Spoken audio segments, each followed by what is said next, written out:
Is your workplace culture based out of fear? Here are three signs to check out if your workplace culture is based on fear or not. Now let's look at the first sign. When team members hesitate and they do not share their views openly in team meetings. Now let's understand why is it that team members do not confidently share what they feel like sharing. It may be because earlier their ideas might have been discarded or dismissed, or sometimes they might have even been told that their ideas suck. They might have not experienced it firsthand. Sometimes they will be a witness in team meetings. So this will prevent them from actually opening up and sharing their views. Sometimes it so happens that some team members might have given a chance and their ideas would have been even implemented, but that idea would not have taken off. After that, they would have observed the reactions in the team from the managers and from the management side. They would have got lot of criticism.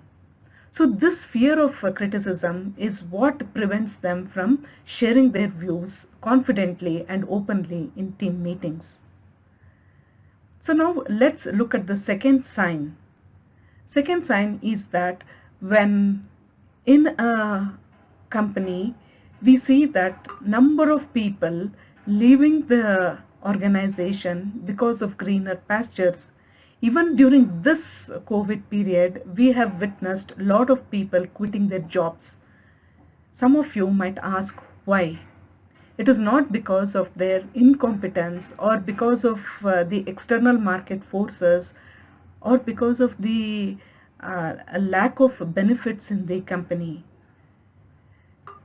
It is at such times the management or the business owner should start looking into the issues sincerely, like why is it people are leaving the organization at such a short span of time.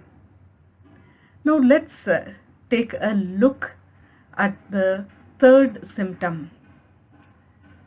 Sometimes it so happens that in organizations there are contributors who are really contributing to the organization.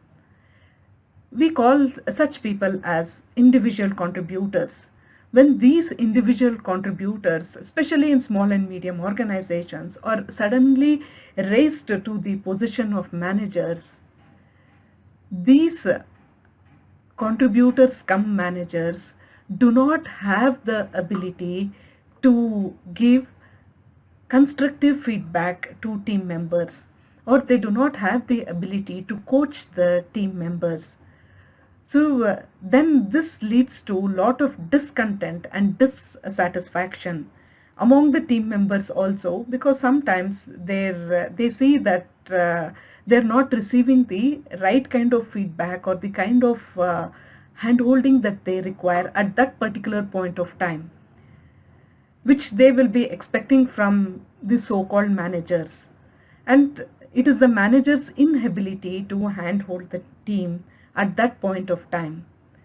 And they receive the feedback only during a review meeting, which might be sometimes quarterly, or sometimes in certain cases it might be even annually also. So in such cases, these individual contributors also, they do not want to accept the fact that they are unable to manage the team. So there is a certain kind of fear in them. If you notice that any kind of symptoms in your organizational culture, then that means that in your workplace there is a culture of fear. So the next step is to focus on addressing these fears and move towards the growth phase on a implemental level, step by step. I am Savita Hosamane, and I am on a journey of cultivating a growth culture in small and medium organization. I am a growth culture cultivator, And I'm on a mission to help business owners to cultivate a culture of growth so that it will impact their businesses positively. If you found any of these tips useful, which I have shared some time back, please like, share, and comment your thoughts, as it will help not only you but also me to understand the current uh, culture problems or issues that organizations are facing at this point of time.